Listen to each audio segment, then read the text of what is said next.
4, 3, 2, 1. We are live. How's everybody doing today? Oh my goodness. Welcome to Sunrise Students Live. I am so excited you are here. And let me tell you, I'm also excited that not only do we have Instagram, not only do we have Facebook, but we got YouTube finally working. And I just saw on sunrisechurch.org that apparently the YouTube person, that's me, has said we're not allowing this to go onto the website, which is not true. It just means I don't know what the heck I'm doing on there. Anyhow, we're on all the socials, which is great. If you have don't see any of your friends in whatever chat room you're in, make sure you get to them right now. Drop off, send them a text. Hey, join us at Sunrise Church. This is where I'm at. Like Joshua Coffey and Landon Lowe and Dima, Patrick, they're on YouTube. Ray's 543, Micah, and I saw, who'd I see? Liliana, Lou, Sandy, Megan. I mean, I'm seeing all over the place on all of our social medias, which is great. Hang on a second. Yeah. Yeah, sorry, I've been asked to share this with you guys. Just a second, breaking news. Hang on a second.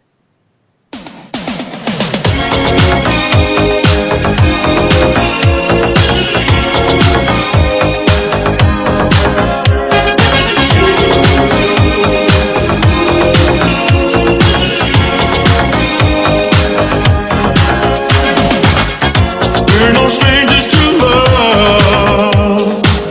You know the rules, and so do I. I've still commitments, what I'm thinking of. You wouldn't get this from any other guy. I just wanna tell you how I'm feeling. Gotta make you understand. Never gonna give you up. Never gonna let you down. Never gonna run around and desert you. Never gonna make you cry. Never gonna say goodbye. Never gonna tell a lie and hurt you.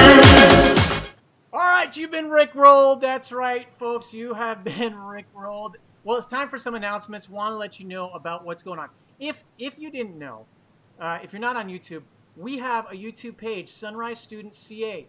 And if you're like, I don't know how to find that. Well, if you're on like a browser, you just type in bit.ly/Sunrise Students YTB. So YTB for like YouTube. Or you just go to YouTube and you search Sunrise Students CA. All right, so we're on there every day. There's a daily devotion. Matter of fact, if you want to sign up and get a text message as a reminder about our daily devos, you want to get your phone. You can do this right now. I'm going to give you an extra second. People said, yeah, I didn't have enough time. Get your phone out, get your text app, and you want to text the number 81010.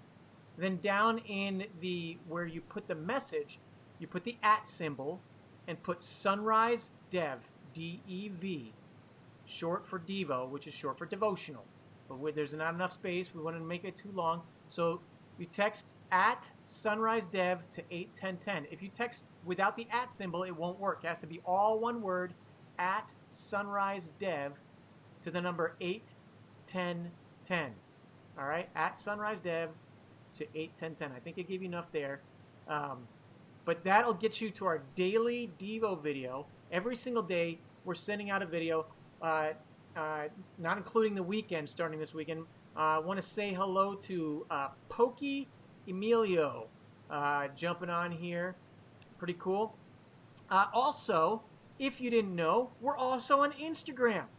We are on Instagram. So if you got your Insta open, pop over to @SunriseStudentsCA, @SunriseStudentsCA, and say hello to us there. We'd love to hear from you on Instagram. Here's the thing. On Instagram is where you as students are going to get most of the information, okay? You're going to get updates about what's going on. We're going to do fun games on there. Tomorrow we've got a this or that game coming to you. We've got which Pratt is that? And a whole bunch of other stuff. It's going to be a lot of fun. We're going to have challenges. It's going to be super, super fun. Also, parents, if you're watching with us and you're probably on Facebook, I know some of you are on different sites as well. But if you want to get our emails, you want to drop an email to sunrisestudents@sunrisechurch.org to get an email. Whenever we send out emails, you just put in the subject line, put subscription to Sunrise Students at sunrisechurch.org, and then you will get emails whenever we send them out.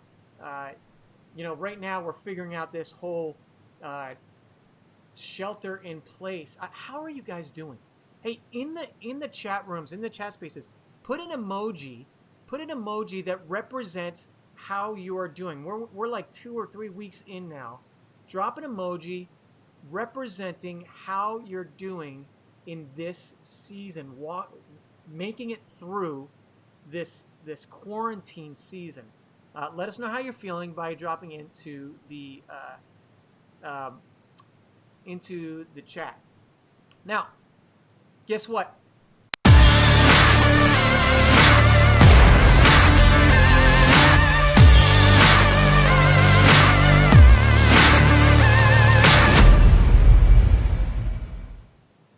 All right, we have got a game, and in this game, it's called I Spy.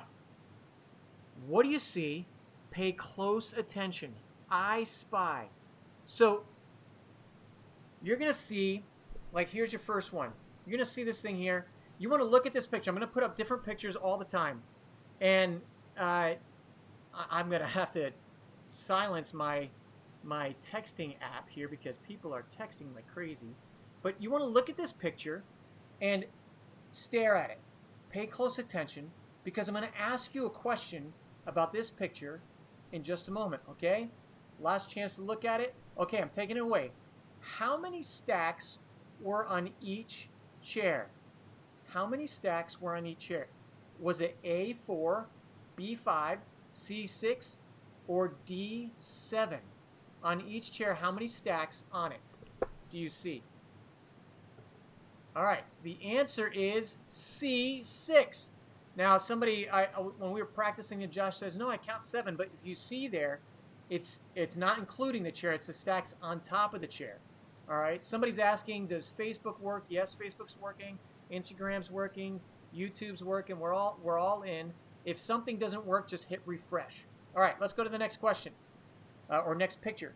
Look closely at this picture. Stare at it. What do you see? Because I'm going to ask you a question about this, okay? All right, here we go. All right, what was the color of the closest egg? Was it A, green? Was it B, purple? Was it C, pink? Or was it D, blue? Type in your answer into the chat. What do you think it was? The answer was, we're going to show you what the answer is. The closest egg was pink. C, pink. Okay. All right. So now, by the way, anybody who answers a question tonight or says something in chat, any students that answer something in the chat or responds in any of the chats, you will be entered in to win a really cool prize tonight. You're going to be entered in to win a really cool prize at the end of our service. All right. On to the next picture. Take a look at this picture. I don't know what you see here. And I don't know how to silence our texting that's coming in. I tried to shut it down. It's still working, but that's okay. You guys can listen to the pings. Look at that picture. What do you see? All right, 3, 2, 1. What word was inside the blue blocks on the banner? Was it the word Sky Zone? Was it the word events? C, trampoline, or D, party? A, Sky Zone, B, events, C, trampoline, or D, party? What do you think? The answer is B, events. That's what you see right there inside. Very good. I see Brian. Brian got it right. Okay, next picture. These are my two sons. On the left there, the short one, that's Hawken. We call him Hawk for short. And on the right side of the screen, holding the Chick-fil-A, that's my son Karsten. So, take a final look at that picture. It's at it's the greatest restaurant ever. What word was on Karsten's hat? Was it A, ducks? Was it B, game? Was it C, run? or was it D, Oregon? You look, you look, you look, you look. It's me pinging. All right.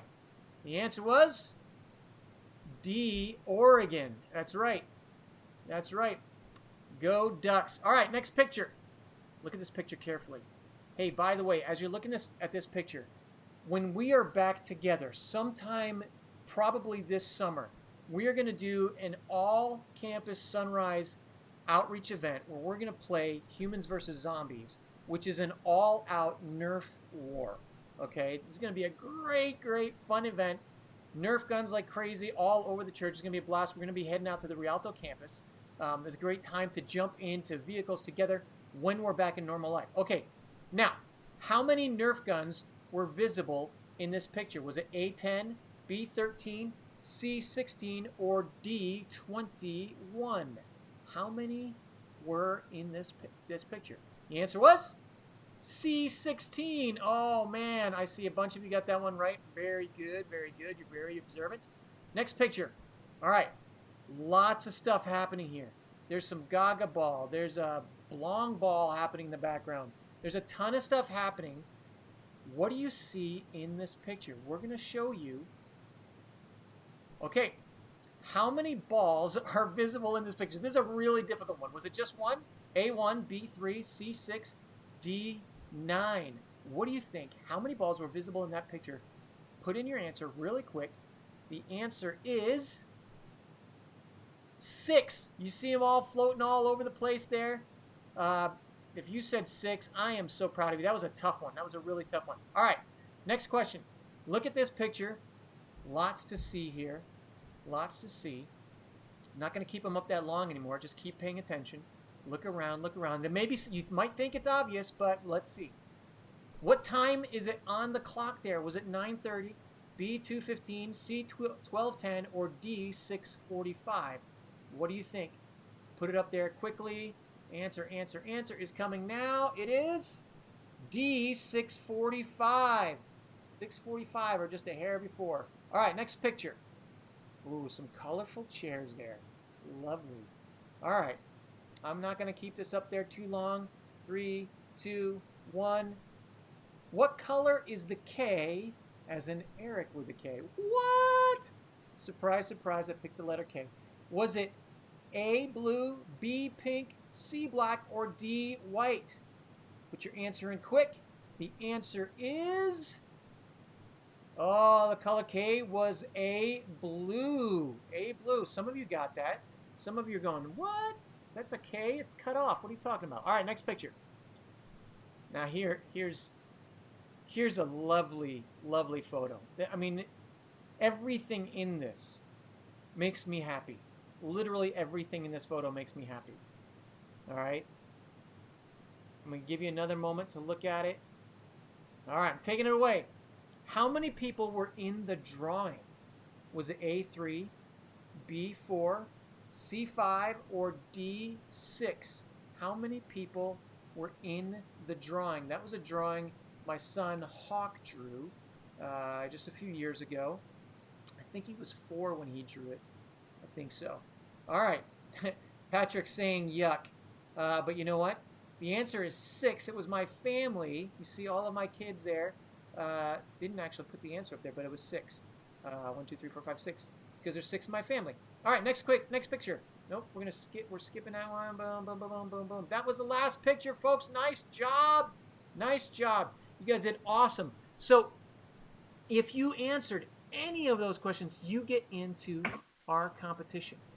Now, it is time to jump into our message, and I want to introduce you to my friend Josh Arano.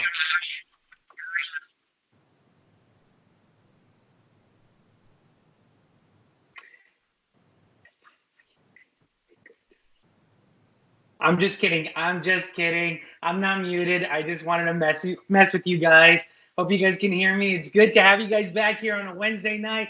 Hey, if you guys can grab a Bible, I want you to turn over to the book of Matthew is where we're going to be. But before we get into that, I'm really excited about something that's coming up in the next couple weeks, and that is Easter. Oh, I love Easter.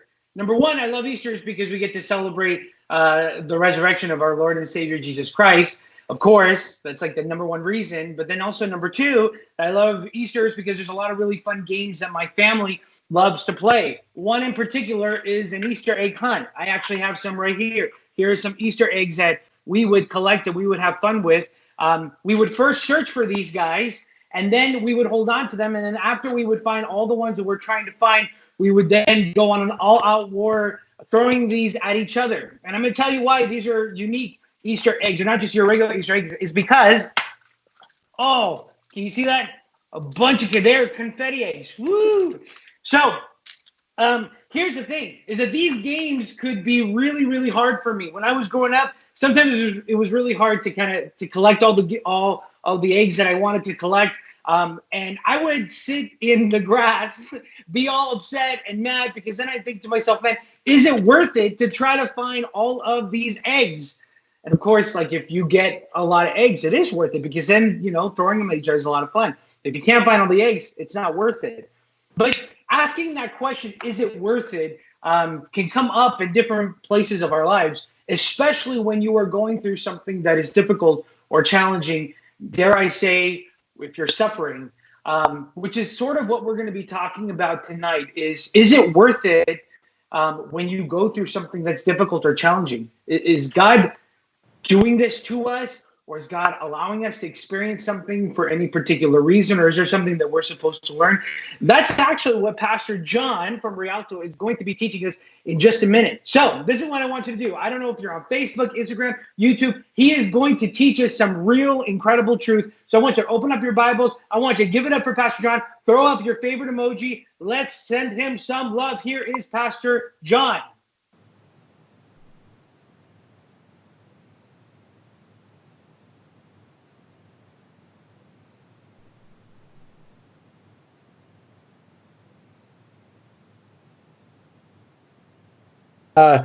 Josh's joke was so funny, I thought I would try it too, but it didn't work as well for me. Anyway, so thank you, Josh, for the Passover. Passover is an Easter joke. Just wanted to let you know.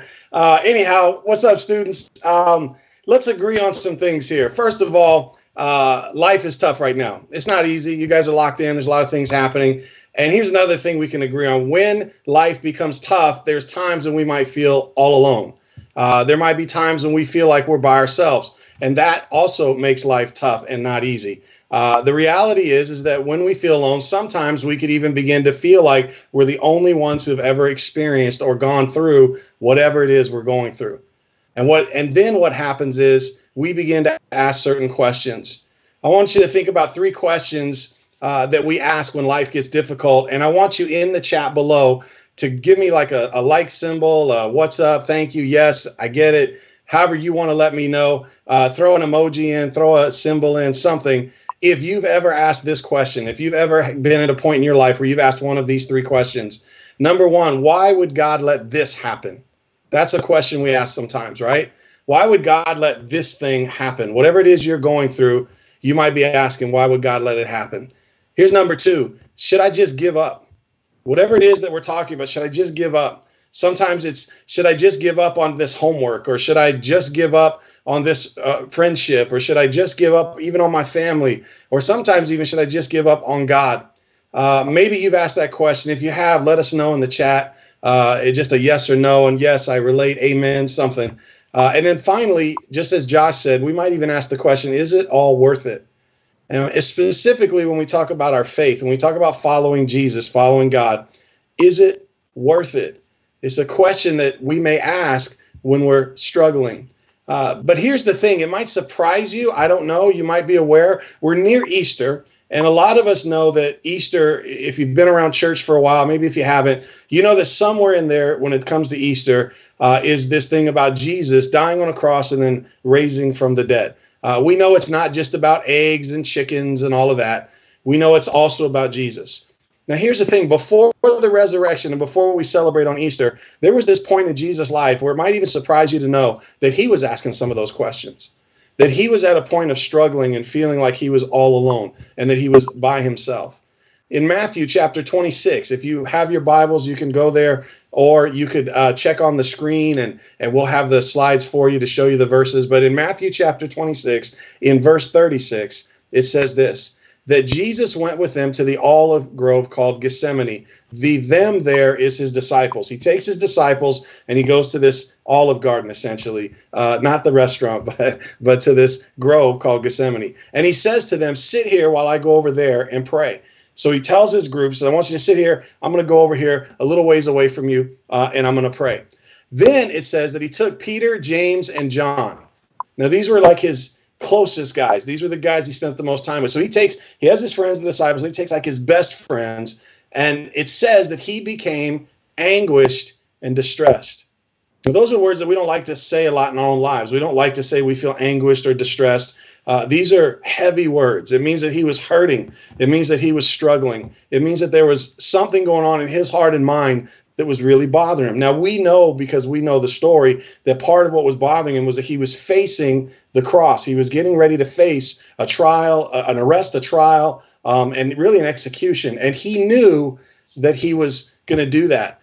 Now, most of us might think of Jesus like in superhero terms and think, well, he, of course, was okay with this and he wasn't going to bother him. And he had God and he had the angels. He had everybody around. So he wasn't worried about it. But that's not what the people around him tell us about that incident in his life. As a matter of fact, Matthew 26, verse 38 says that he tells Peter, James, and John, my soul is crushed with grief to the point of death. That means I'm hurting severely. Like my soul is crushed. Have you ever had a point in your life when your soul was crushed? I was thinking about that because recently I lost my mom. My mom was like my hero in my life. It was a tough time. It was one of those times where my heart and mind was hurting. My heart was broke. My soul was stressed. And Jesus is feeling this because he knows what's coming. And he says to his friends, stay here and keep watch with me. In other words, just hang out with me. Just be here with me. You ever had friends like you said, I'm just struggling so much. I just need somebody to be with me. So then verse 39, it tells us that he went on a little farther away and he bowed with his face to the ground and he prayed something that would be surprising because we think he'd pray, all right, God, this is it. Let's do this. I'm excited to be able to save the world and this is what we're going to do. But that's not what he says. What he says is, if it is possible, God, Father, let this cup of suffering be taken away from me. In other words, what he says is there another way?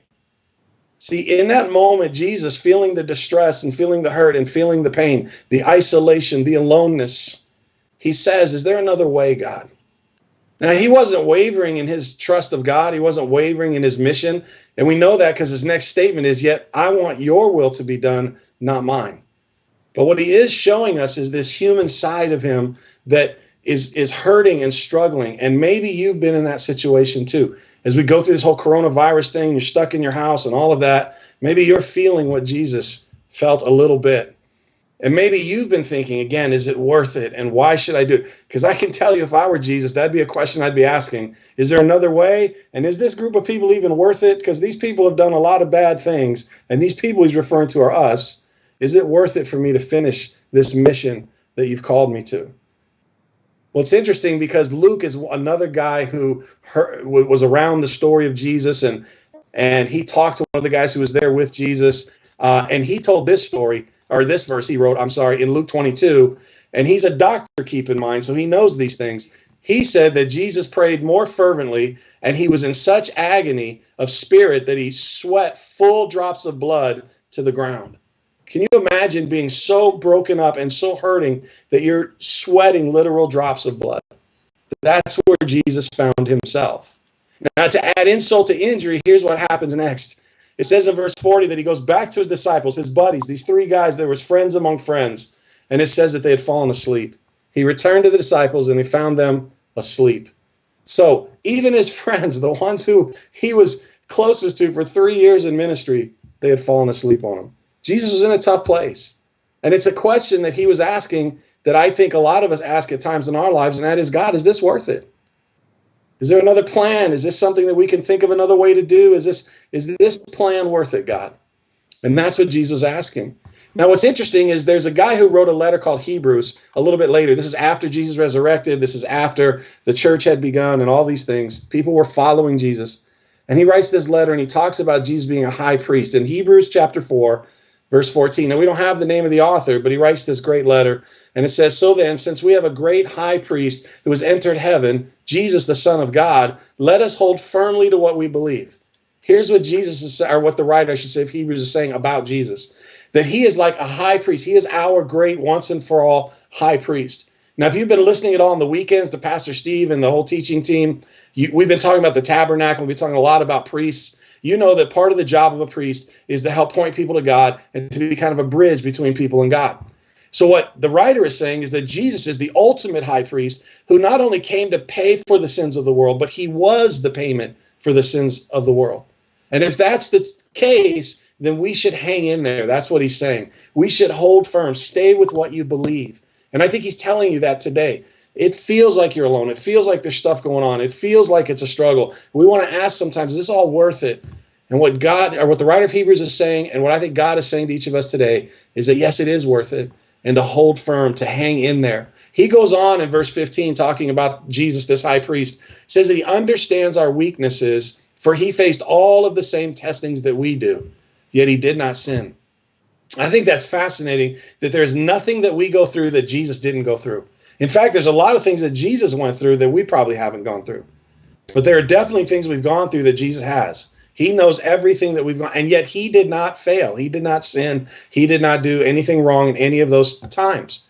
So what does that mean? What's the conclusion of all that? It means this, according to the writer in Hebrews: let us come boldly to the throne of our gracious God. In other words, based on the work of Christ, because of what he did, the way in which he hung in there and made the decision that we are worth it. That when he asked God in the garden, is there another way? He said, not my will, but yours. He chose in that moment, in that garden, he chose you and me. And he said, we're worth it. And then the writer of Hebrews comes in and says, because Jesus chose that, we can choose to say Jesus is worth it. And how do we do that? He says, let us come boldly to the throne of our gracious God, because there we will receive his mercy and we will find grace to help us when we need it most. Grace is undeserved favor. It's something that we didn't deserve. Mercy is not getting what we do deserve. And we have both in Jesus. And what the writer of Hebrews is telling us is that Jesus understands. Can I tell you that Jesus understands everything that we've gone through? Here's a list. Again, give me a shout out in the chat. Put a thumbs up, put an emoji or something if you know you've experienced this and Jesus understands. Let me tell you some things Jesus understands that you may have experienced. He understands when my close friend turns their back on me. Anybody ever had that happen? Throw a thumbs up if you ever had a close friend turn their back on you. Jesus understands that. Jesus understands when I feel like everyone hates me. Now, you have to be hated to be put up on a cross. So Jesus understands that. His close friend that turned his back on him was Peter, Judas, the other two guys that were sleeping, all of his disciples. He had multiple friends who turned their back on him. He understands. He understands when people hate you. He understands when I lose someone I love. It's another thing that maybe you've experienced. Jesus understands that. He lost a friend called Lazarus. He's lost other people that were important to him throughout his life. Jesus understands when I'm tempted to do what I know is wrong. I know it may surprise you, but Jesus was tempted too. He just didn't give in to the temptation, but he understands. He understands when I'm rejected. Because again, you don't go to a cross if you haven't been rejected. And then finally, he understands when I hurt so much, it makes me question God. Because there was Jesus in the garden asking, could there be another way? And for some of us, we may be in this place where, again, we're saying, God, is it worth it? Is this worth it?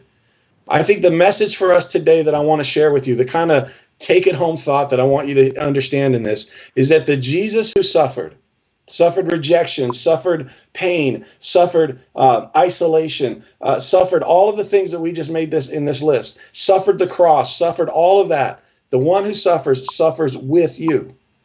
He understands. And here's what we all know. It's great to get encouragement from people when we're down, but you know what's even better? To get encouragement from people who have been through what we're going through. That's even better. And what Jesus does is he brings in encouragement to you as someone who's gone through what you've gone through, and he's saying, trust me. He's saying, hang in there, hold firmly to your faith. So I want to encourage you students to do that. Even parents who are listening, you may be struggling during this time, but I want to encourage you to not lose hope, to stay in there with Jesus, because the Jesus who suffered suffers with you.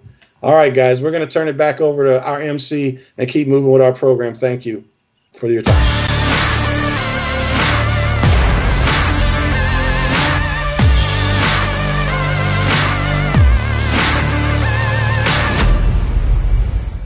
All right, we're going to play a game called the Marble Race. Now, this is a video, it's a sand marble rally that happened in 2016. And all of these 33 marbles that you see in front of you, they all have a number on them, and the number's attached to a name that you see there on the right-hand side of the screen. Now, here's the thing.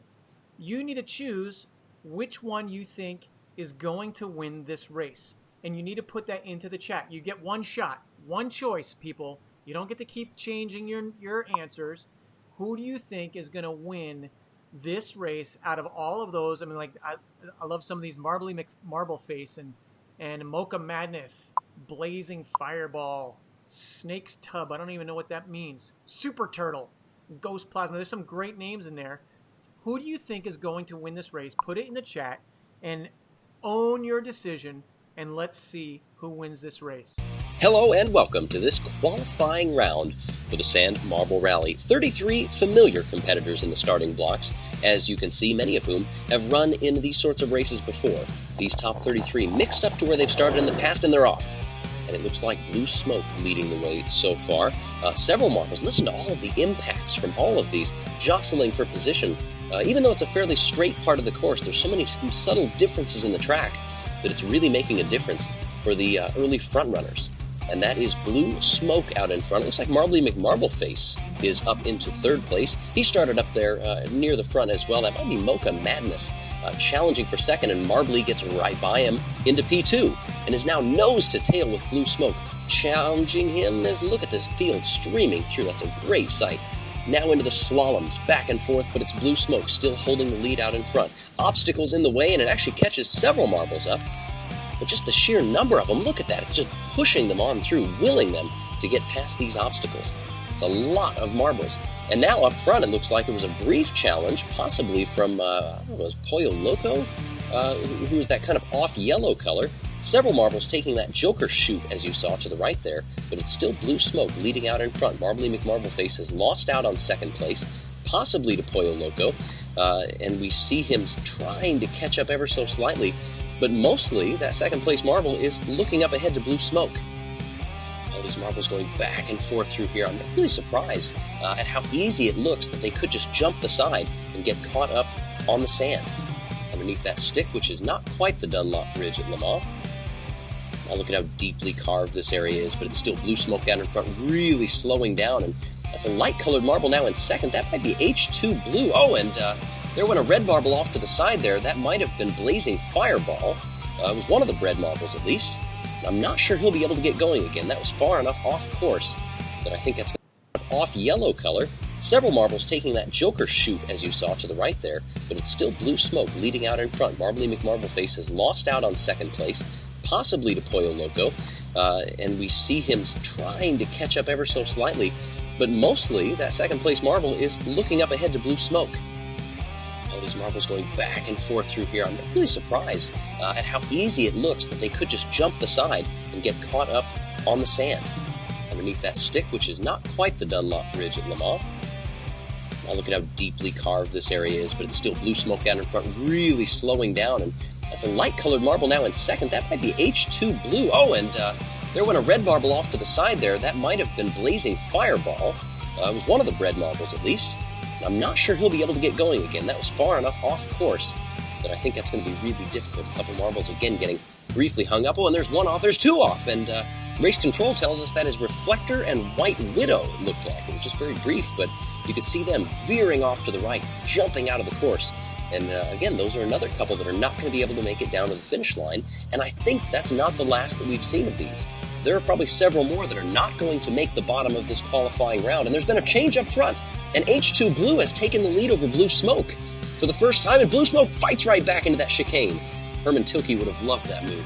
Blue Smoke's trying to stay out in front as best he can. The course staying relatively straight here. We're getting toward the end of it, and look at the lead that he's stretching.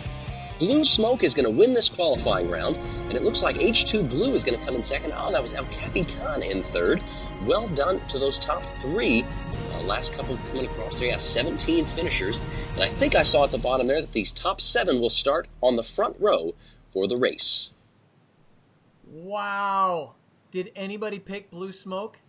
Because Blue Smoke smoked it. That was amazing. If you put an answer in there, you're being entered into the finals. If for some reason, well, I'll just say, just keep entering stuff as we go along. Now, we're going to jump back into the message, and Pastor Eric Wade's going to wrap it up. Hey, thanks, Eric. Man, how long did it take to build that track? Oh my gosh, man, that looked awesome. Hey, students, glad you guys could join us here tonight. We are so thankful that you guys take the time to join us here each and every week. As you may or may not know, next week, Christians all over the world will be observing a day known as Good Friday. And Good Friday is always the Friday before Easter Sunday. And it's a day that we remember the suffering that Jesus endured on yours and my behalf. Jesus' suffering should bring us grief, but it could also bring us comfort if we remember that we are loved by a God who doesn't just understand our pain in theory, but also in experience. It doesn't matter how extreme your suffering is or isn't. Jesus understands whether it's a tough class that you're going through, or it's a difficult relationship that you're going through, or something even much more painful than those. Jesus understands it no matter what. Jesus as our high priest, like Pastor John spoke about, has responsibilities to present God to mankind and also present mankind to God. And in order for him to do both jobs fully, he has to be able to fully relate to and identify with both God and man. So when life gets tough, there are 3 ways that the suffering that Jesus went through should remind us that Jesus understands you and I.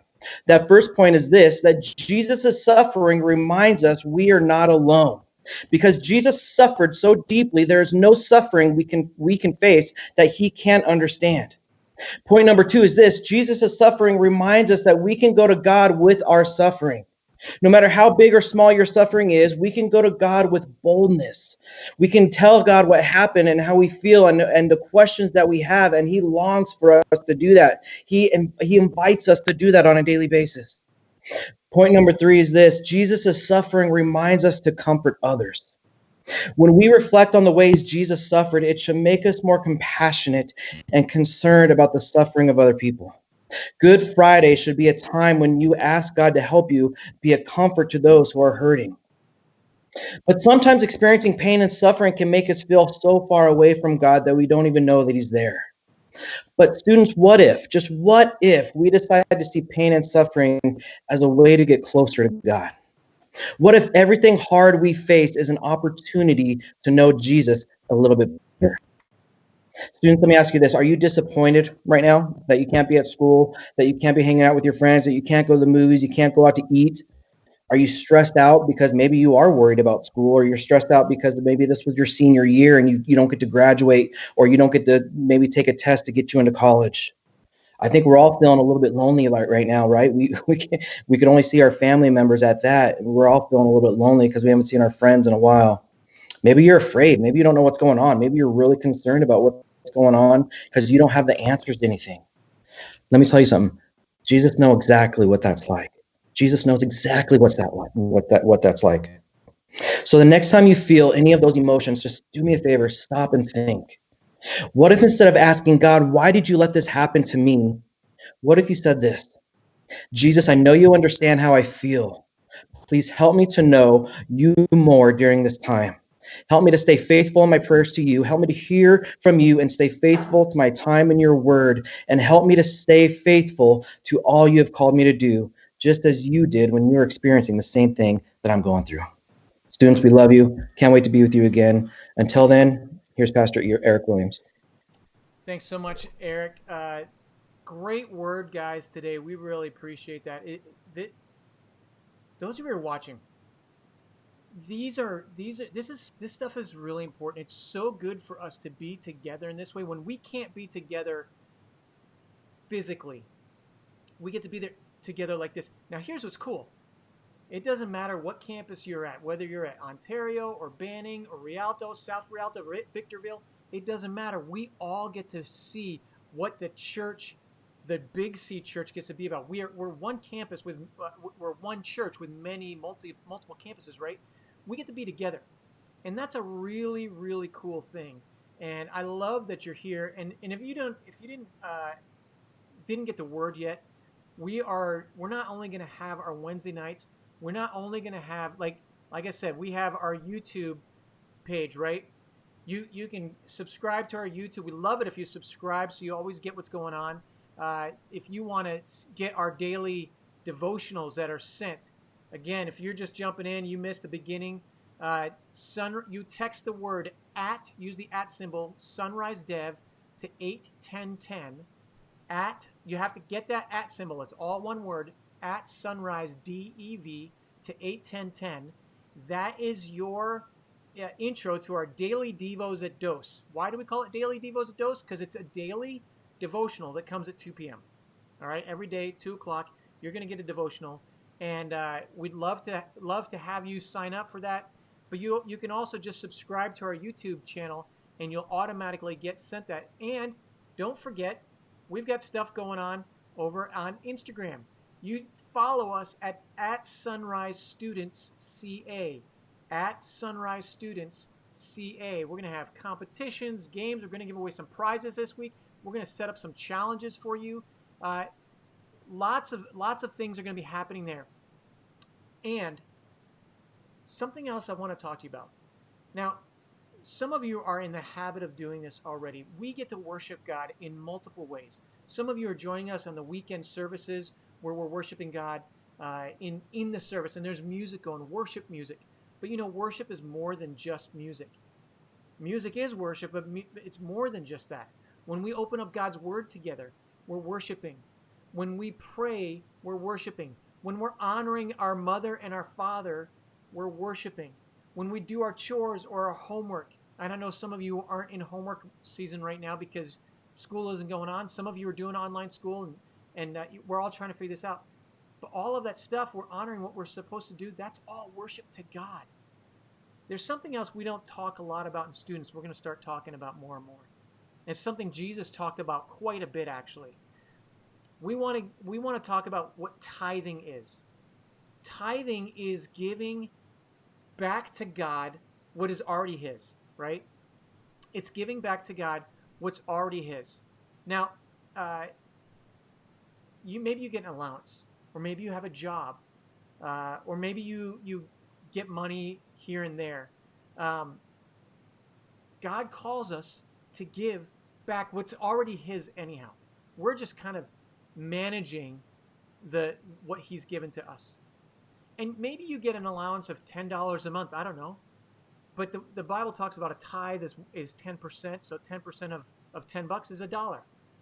And I thought I had the address on here, but let me just give you this address. If you want to grab something to write this down, you can mail in your tithe.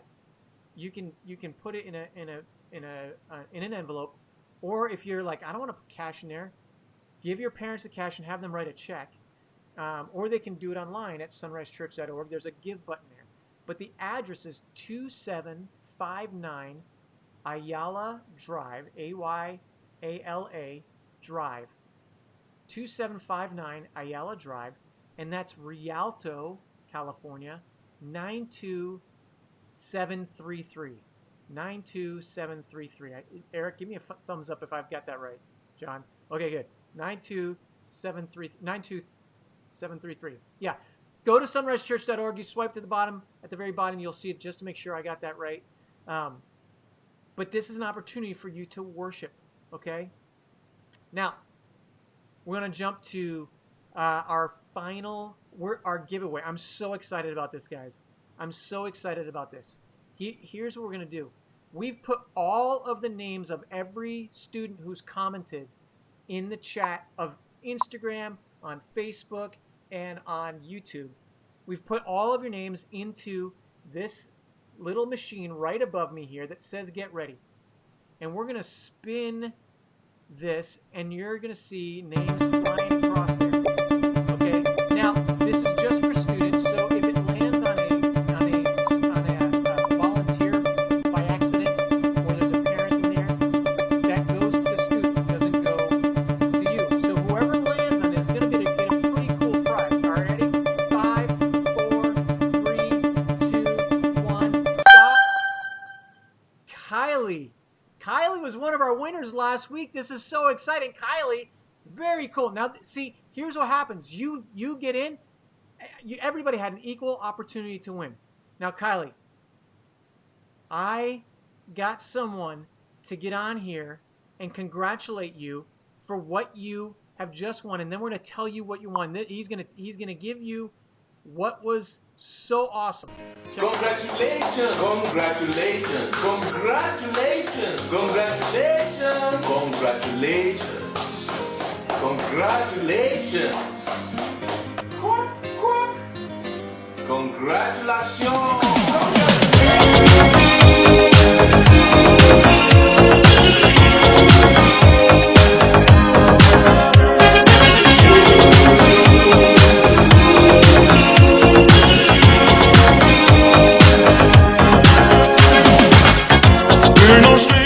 All right, that's enough. You got Rick rolled. It's great. That's the second time. Now, Kylie, we've put a bunch of restaurants in up here on the wheel, and you can see there's Blaze, Wingstop, McDonald's, El Pollo Loco, Chick-fil-A, Panera, Sonic, Chipotle, In-N-Out. Now, I'll just be honest. Besides McDonald's, these are some of my favorite. Oh, Sonic, their limeade drinks, those are fantastic. But man, what do you guys think what do you think she's gonna win? I'm gonna spin this wheel here in just a second. We're going deep into our pool here to get our spinner person to make this happen. We're gonna spin the wheel, whatever it lands on. This is the Uber Eats spin. You are gonna have a meal delivered to you, Kylie. It's gonna be delivered to your home sometime this week. And what's really fun about this is it's going to be on video next week at our live. We're going to show you next week on our live you getting the delivery of this meal. All right, so Kylie, are you ready? Hey, everybody out there, on the count of 3, yell at the top of your lungs and freak out your family if they're not watching with you. Spin that wheel. Ready? 1, 2, 3. Spin that wheel! What's it gonna be? What's it gonna be? What's it gonna be? Blaze! Oh, Kylie, Pastor Eric will be delivering Blaze to your house sometime this week before next Wednesday. We're gonna video the whole thing. It's gonna be awesome. Super, super cool. Kylie is at our Banning campus. Like I said, we are one church, multiple locations. Today, our winner is Kylie, and you are going to get Blaze delivered to your house by your very own Pastor Josh. So cool. Friends, this has been a great night. We're so thankful for all of you, and we cannot wait to be back together again. Remember, jump on, follow us on our daily devos, and God bless you. We will see you next time, or you'll see us next time we're live. See ya.